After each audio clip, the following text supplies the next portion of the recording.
Praise the lord. మన ప్రభును రక్షకుడైన యేసుక్రీస్తు యొక్క అతి పరిశుద్ధమైన నామంలో ఈ గాడ్ గ్రేస్ అపోస్టలిక్ ఫెలోషిప్ పరిచయం నుండి మీ అందరికీ నా వందనములు. ఈరోజు దేవుని వాగ్దానం సామెతలు 3:6.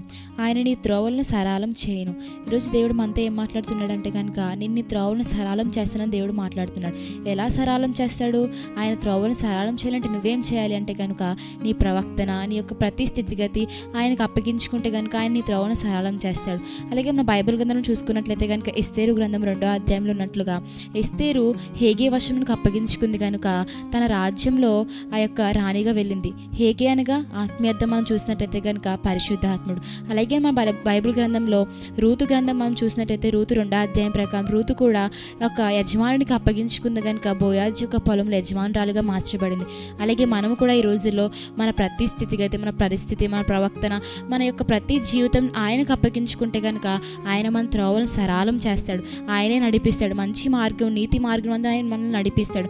అటు రీతిగా మనము ఆయన త్రోవలు సరళం చేయ రీతిగా మనం ఉండాలంటే మన ప్రతి స్థితిగతి, పరిస్థితి, ప్రవక్తను ఆయనకు అప్పగించుకునే వారిగా మనం ఉండాలి.